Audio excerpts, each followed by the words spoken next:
United States of America. To the Republic and which stands one nation under God, indivisible, with liberty and justice for all. Greet your neighbors.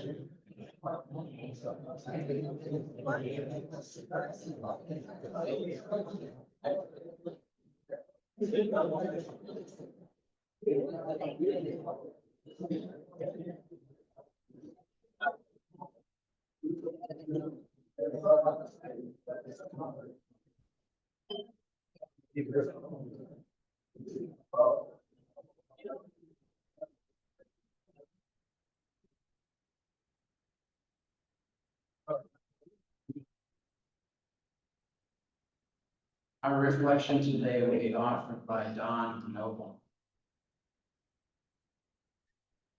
For our reflection today, I like to collect quotes, and I found a couple that I think have a Rotary theme. So with that, I'd like to say a couple of these. Voltaire once said, "Every man is guilty of all the good that he did not do." Zig Ziglar reflected that you can have everything in life you want if you just want to help enough people get to what they want. And the great Jackie Robinson stated, "A life is not important except in the impact that he has or she on other lives." Amen. Thank you. Welcome, Rotarians and guests. On Saturday, the three of us were at the farmer's market. We're trying to generate some interest in Rotary. Flag program, of course, youth exchange also. We had an inquiry from a member. So I think this is starting to gain some traction, and hopefully we'll do this. The last day is October 4th, and we have 2 openings for that. It's pretty easy to do. We sit there for a couple of hours. It's a lot of fun to see a lot of things going on at the farmer's market. It's just a lot of fun. I also a reminder there will be an introductory program for youth exchange here in Drew Hall, September 28th at 3 p.m. If you have possible exchange students or exchange families or host families, it's a good chance to get an overview of the youth exchange program. Everything moves pretty fast in these last couple of months, so it's important to get things underway because it does move quickly. I do have a guest today who can relate to our speaker. My guest is my good friend and colleague, Dr. Miriam Raber.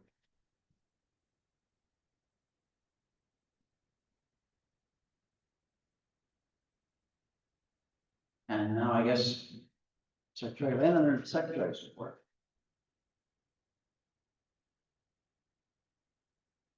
First, we get to welcome a new member, and actually the new member will be doing his classification talk next week, so we get a preview. Joe Morgan, if you would come forward. Joe is the administrator at Orville Skilled Nursing and Rehab, and we'd like to welcome you to Wooster Rotary.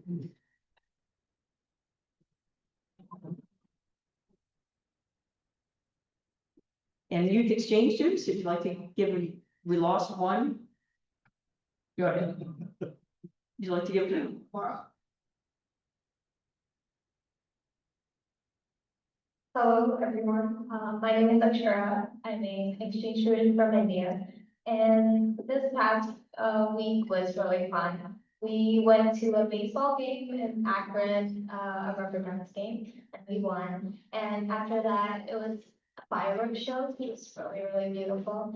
And then it was also the auditions for the school musical at school, the Charlie and the Chocolate Factory. And I auditioned for it, which was really fun. And I got casted, so I'm really happy about that.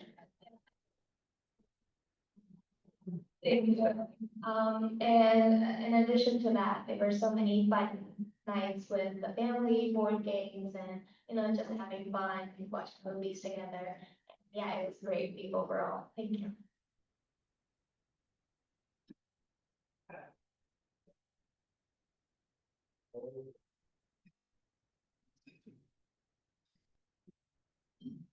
Hello everyone, I'm Mama, I'm from Chile.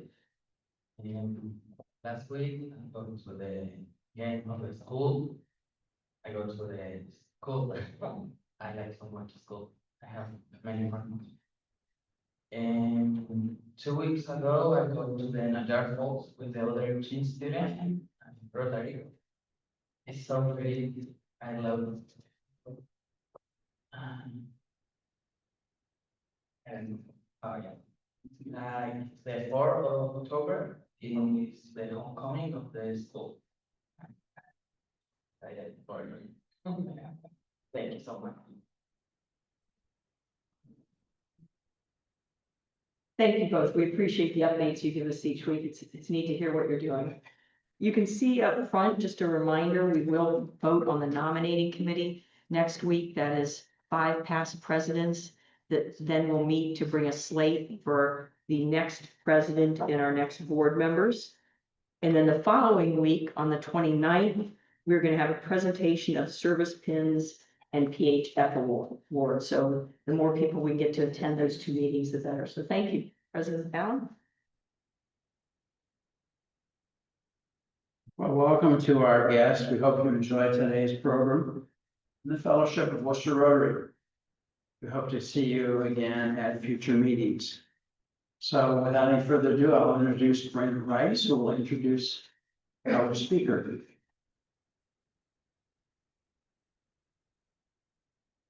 Thank you, President Allen, and good afternoon, Rotarians. Those of us who attended the May District Conference were treated to the impressive life experience of today's speaker, Miquette McMahon, and her story of the promise of education. It's a real pleasure that a bit of the district conference that we experienced can be brought to all of us today, for all of us to hear Miquette's story. Miquette grew up in Haiti. She is an alumna of Rotary Youth Exchange, leading her from her home to attend high school in the upper Midwest of the United States. Rotary Youth Exchange generally does a poor job of tracking our students after they've completed their year abroad, as they continue their schooling and in the workforce, build families of their own, and eventually impact their communities and beyond, you're going to hear today. It's a true delight to have Miquette serve as an example of the power of Rotary Youth Exchange. After high school, Miquette continued her education in the United States, earning a BA in nursing. Miquette practices as a nurse, and she also, very importantly, as you'll hear today, is Executive Director of Teach Haiti. Miquette is a member of Vermilion Rotary, and I would like to have you help to give a warm Wooster Rotary welcome to Miquette. Thank you, Matt.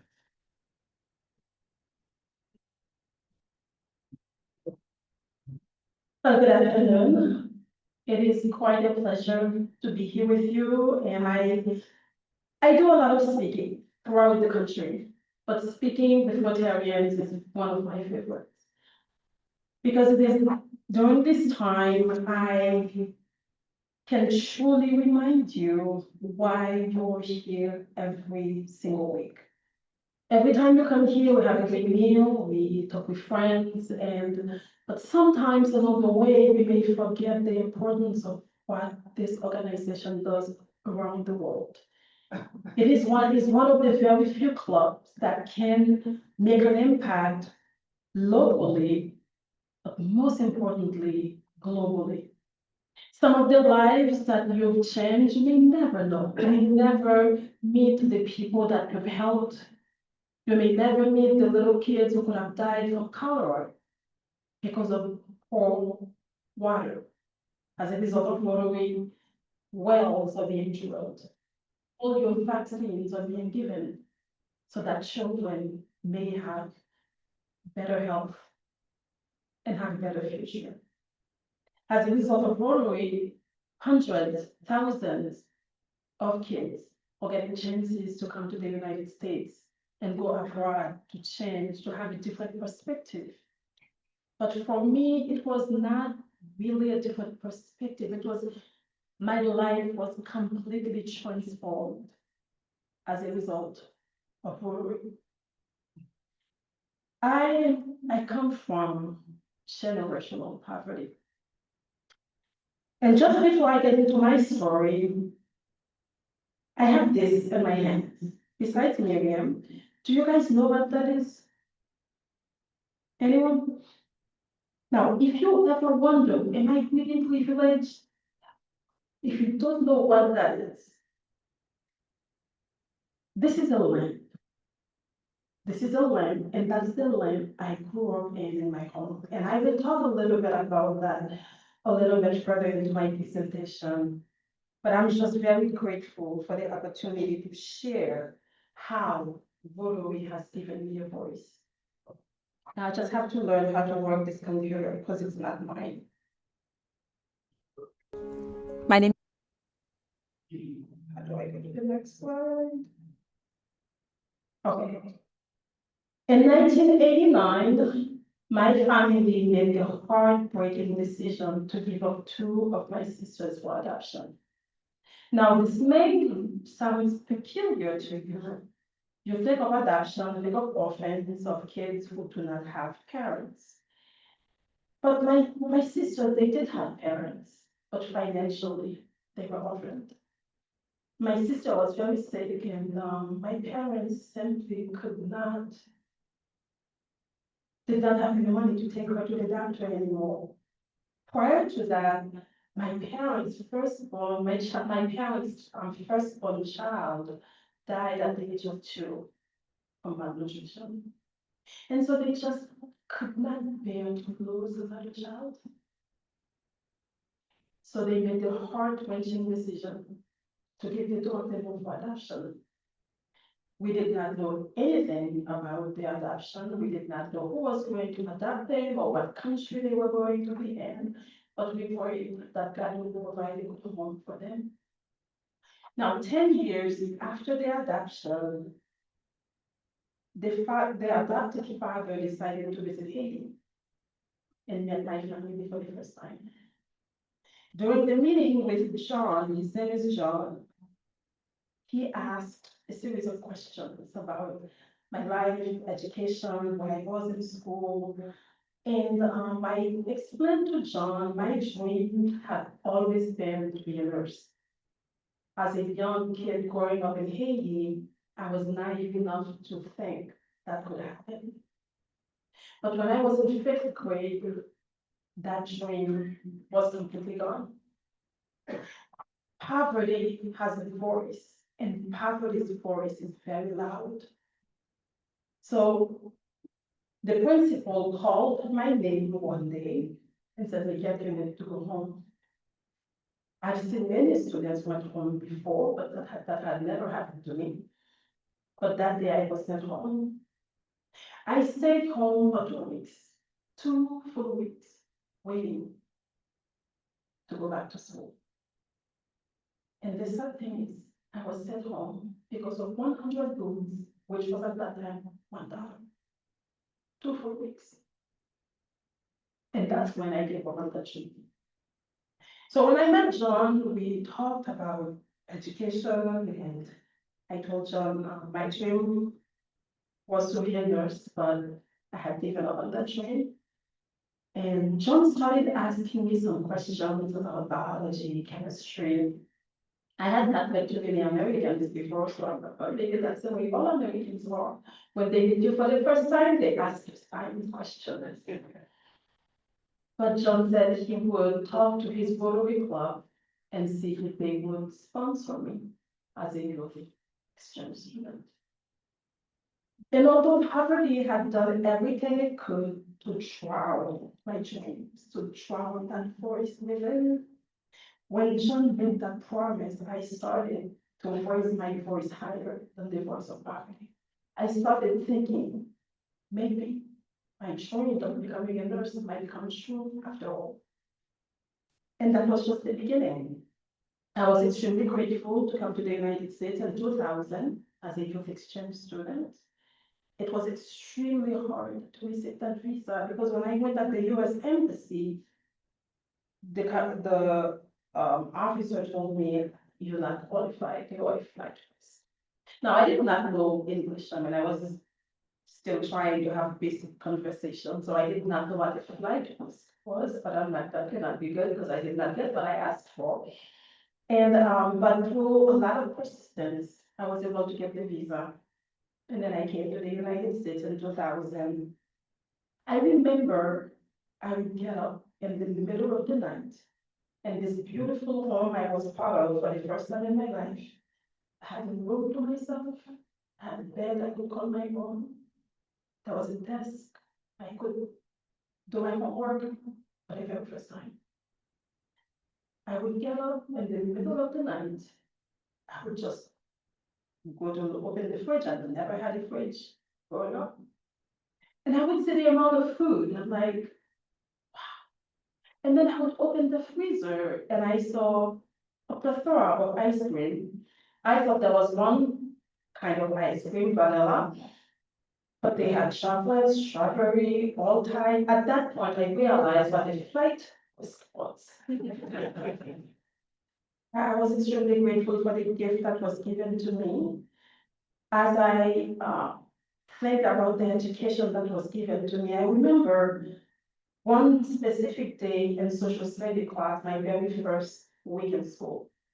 The teacher told the students to go in the back to get the books. And I remember I did not go get my book because I'm like, I was embarrassed, first of all. I waited at the end of class when everybody was gone.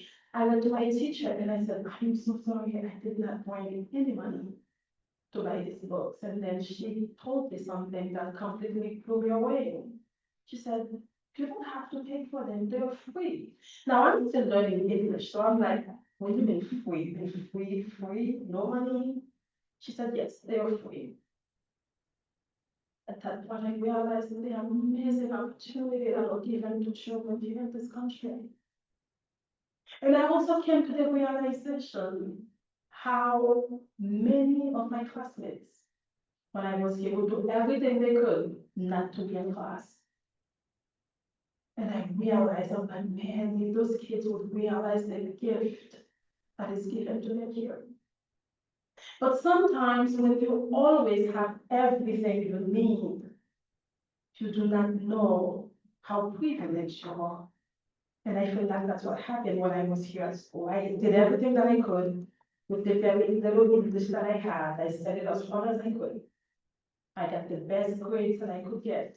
I returned to Haiti the following year and requested a student visa. It was granted to me, and I went and finished my last year of high school here, and then I went to college. When I was on that campus, I started thinking, wow, my dream of becoming a nurse was very close. All because Rotary chose to give me a fighting chance.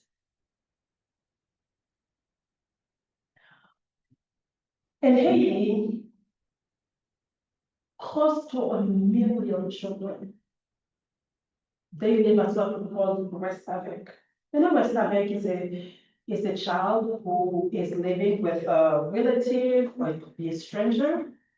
But usually the hope of the family who gives that child up is that that person will send my child to school and hopefully will take good care of that child that care I could not provide. Unfortunately for those kids, they go through unimaginable abuse. And my dad was part of that statistic. He was so desperate, his family was so desperate to provide a better life for him. They gave him up to go live with a family. Unfortunately, he was never sent to school. He was the first one to get up every day, the last one to go to bed. But for my dad, it happened in 1943. But still today, 2025, we still have families giving up the children simply because they cannot take care of them, they cannot feed them, they cannot send them to school. Over 60% of Haitians, they live below the poverty line. making less than $2 a day. Yet, 90% of the schools are private. In this country, you may choose to send your children to a private school because maybe you like the private education better, it aligns better with your values, but you are not forced to because there are other options. However, in Haiti, whether you pay $2 or less, your option is whether they go to school or you feed them, and many of the times you cannot do both. And that's what's happening for a lot of children in Haiti. So when I was in college, as I was getting ready to go back to Haiti, and I started thinking about what had happened to me when I was in 5th grade. I started thinking about the students who I sat home with me that day for $1. Many of those kids never returned to school. That $1 was the end of the educational journey for them. It was the end of the dreams. I started thinking about things and I said, what can I do to make it forward? And I talked to some of my professors in college. I talked with the Lee family who had brought me here, the Rotary Club that had brought me here. And I said, I want to start a program that would help kids just like me.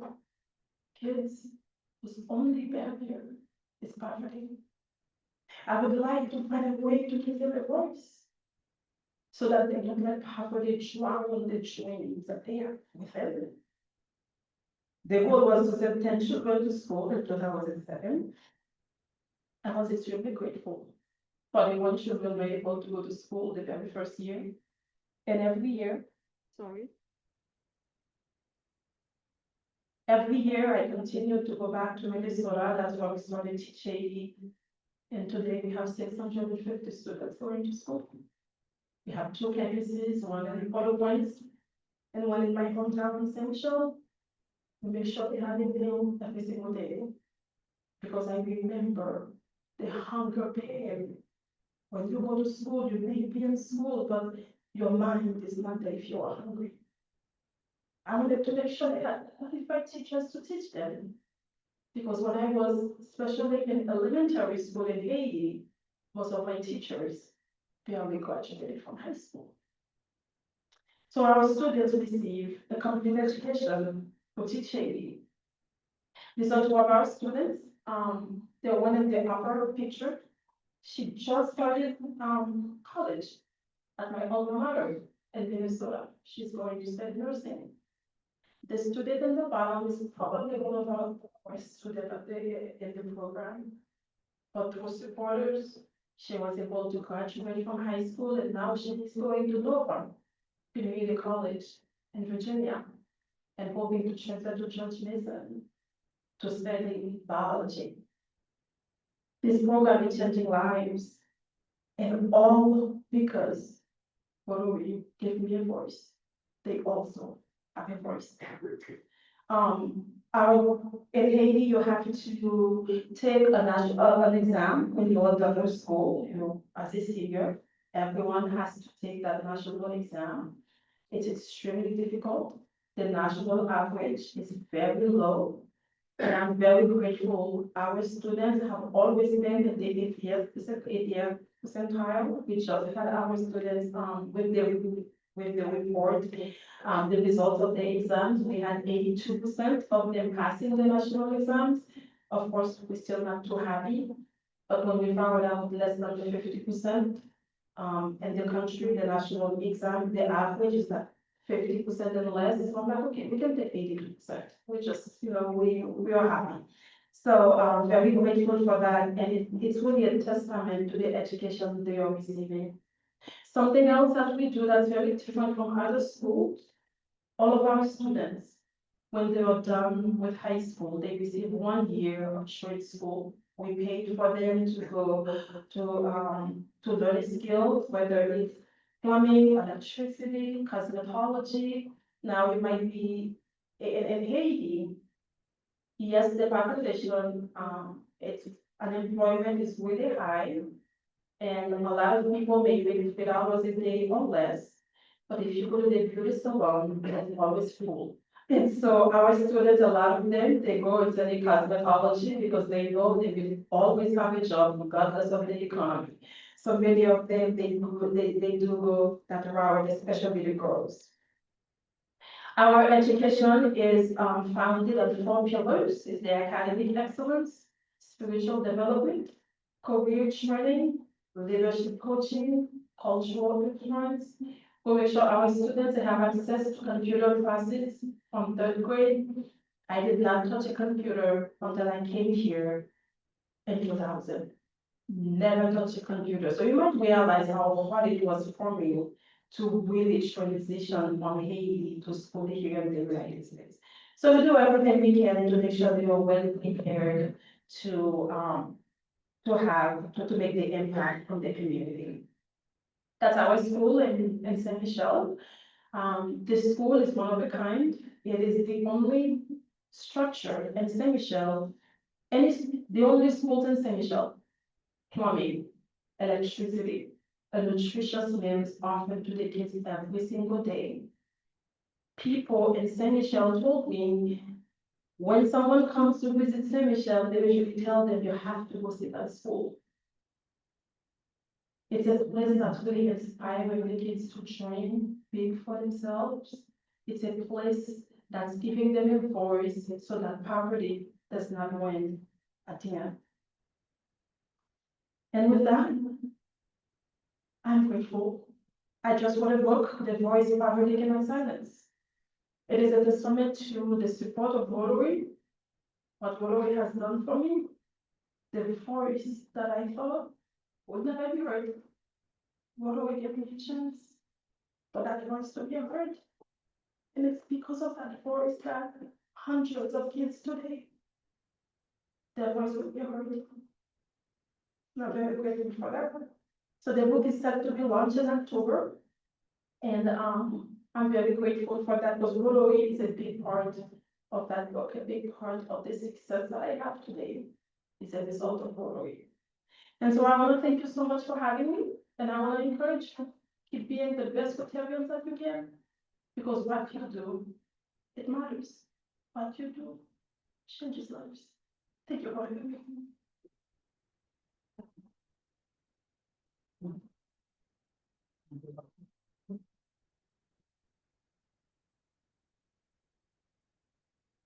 And I'll take any questions or any.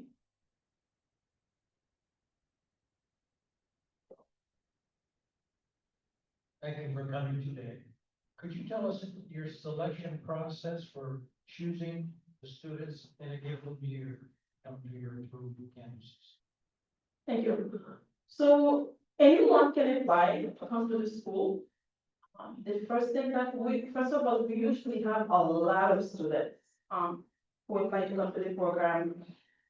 They take an admission test, and if they pass, they need to have a B average on the test.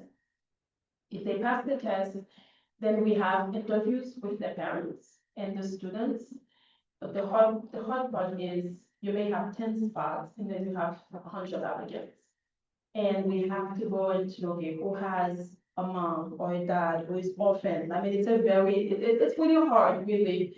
And sometimes you just pull the dice and select a few that are qualified because we simply cannot help all of our students. We also always looking for sponsors for them. So the sponsor part is also an issue. So if we don't have sponsors for them, it's really hard really to select as many as we could. Thank you for being here today. Thank you. I've been a Rotary for 40 years, and I can't think of any more inspiring presentation than the one you just gave. So thank you. Thank you. My question is, how did you end up in? Very good question. So my husband and I met my husband in Haiti. We used to work at the same school. And we met there at maybe 2011. And we were in the process of returning to the US, came back 3 years ago. So I was thinking, he's from Akron, and I lived in Minnesota for 7 years. So I was thinking it's either I choose colder or cold. And so So I think Ohio is slightly colder than Minnesota. But yeah, but pretty much in Vermilion, his dad used to be the camp director at Viola Beach, if you guys are familiar with Viola Beach. And so that's where he grew up his whole life. When we used to come, I have three children, 12, 9, and 8. So when we used to come for vacation, when I was in Haiti, we would always come to Viola Beach. And when it was time to move to the States, we felt like the transition would be easier for the kids if we end up somewhere they were familiar with. And so that's how I ended up at Vermilion.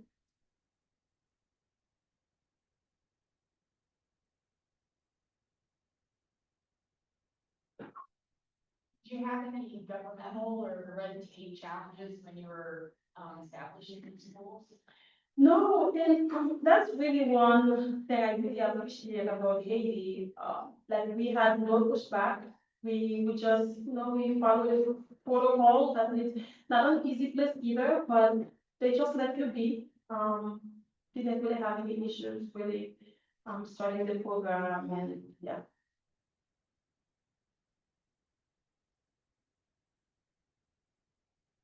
Thanks for coming, Miquette. Yeah. Unfortunately, the media images we get are of a lot of violence in Haiti. Is that playing a part in how your schools are functioning? Yes, definitely.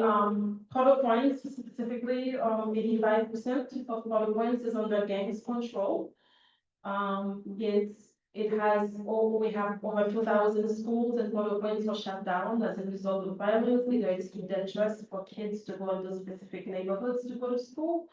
Other reason is the middle class is living, and so people don't have money to pay for their kids to go to school, because in the middle class, a lot of the people working as maids or yardmen, they work in the middle class homes, and when these people are leaving, the ones who used to work for them then don't have unemployment, don't have jobs. And so as a result of that, they can't pay for their kids to go to school. And so many schools are closing for those two reasons.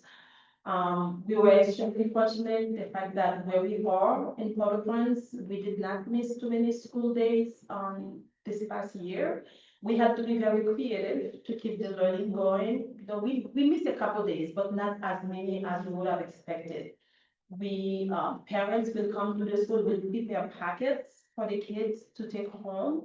We use WhatsApp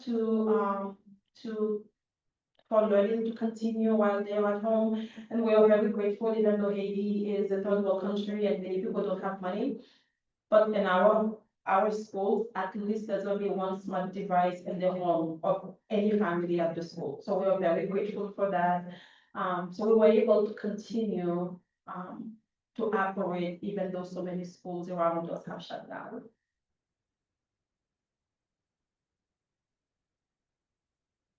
And as a result of all of those schools that have shut down, that's one of the reasons as well why a lot of parents are coming to teach Haiti, trying to be part of the program, but we really cannot help everyone. Our website, it has a list of students that are in need of sponsors. So if any of you are interested, you can check the website and we connect you with the students, and then you can write to them. They send you letters and pictures so that you know who you're sponsoring, but it's all on the website in case any of you are interested in sponsoring.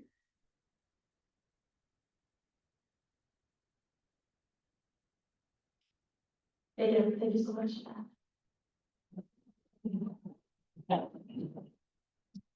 An appreciation for your taking the time to speak with us today. We'd like to give you this made by the Village Network on our behalf. It has the rotary wheel, which you're familiar with. It has the four-way test on the other side, which you're familiar with. But we really appreciate your coming to stay with us today. Thank you.